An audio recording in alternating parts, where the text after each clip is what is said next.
I don't know if y'all realize this, but today is World Refugee Day, and that's when we commemorate the courage, strength of people forced to flee their homes due to violence, conflict, or persecution. And during my recent trip to Berlin for Special Olympics World Games, we met Ukrainian refugees who escaped the war, often leaving behind loved ones. What was life like in Kyiv? Yes, before the war. Can I say heaven? Yeah, to be honest, it was just perfect life.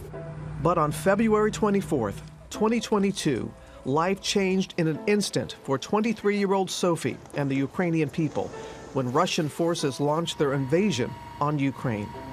What do you remember most about that day? I remember that night, like, it was really hard for me to fall asleep. And then I heard like a super loudly bomb. And first emotions, like, you can't believe in that. So I just remember that, I don't know, hundreds, thousands of people on the railway stations, a lot of people crying, kids, so much pain, so much worry. People didn't know what to do. Sophie's family urging her to leave while they stayed behind. My parents, very, very confident, told me, can you please go to the safe place? We're afraid for your future. You can't imagine how it hurts when you hear from your mother and father, like, you need to stay alive. Sophie, like an estimated 6 million others fleeing Ukraine. Today, over 1 million refugees are still living throughout Germany. Many, like Sophie, arriving here in Berlin. It's really complicated to live a double life. Because like one part of my soul, the biggest part, stayed in Ukraine. Every morning you're just waking up, and this first feeling, you're really afraid to touch your phone, to see the news over there. And from the other hand, I have this amazing opportunity to build a new life. But it feels so surreal. At Berlin's central train station, an estimated 400 Ukrainians still arrive each week. Berlin Arrival Support is there to offer a helping hand. Nellie, a refugee herself, finding purpose in volunteering with the organization. Since I can speak Ukrainian language and English language, it's very useful for volunteering. And also, when you do something for someone else, you're helping yourself.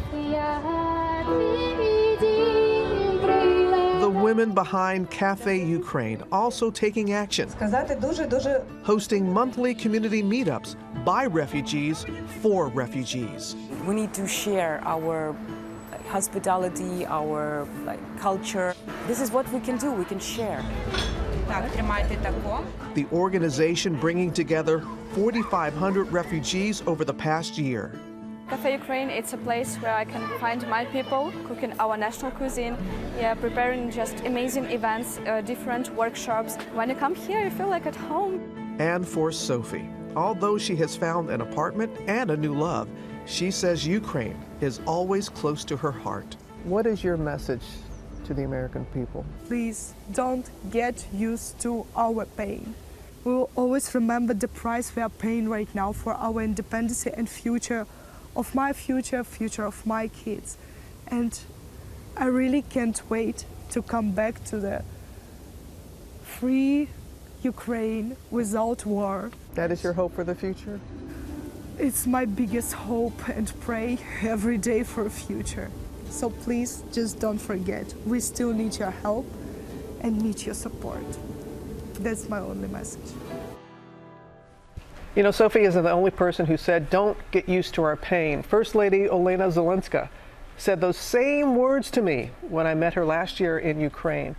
And the theme of this year's World Refugee Day is hope away from home. And I saw that in Berlin, hope that one day they can go home to Ukraine and that there is peace. And so many Ukrainians going to Berlin.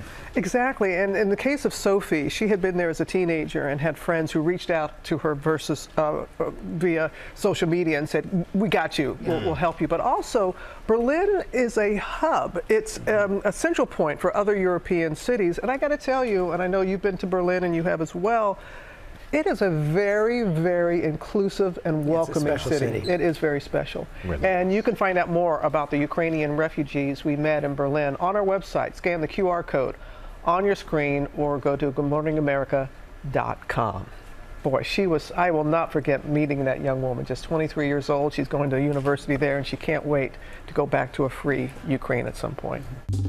Well, hey there, GMA fans. Robin Roberts here. Thanks for checking out our YouTube channel. Lots of great stuff here. So go on, click the subscribe button right over here to get more of awesome videos and content from GMA every day, anytime. We thank you for watching, and we'll see you in the morning on GMA.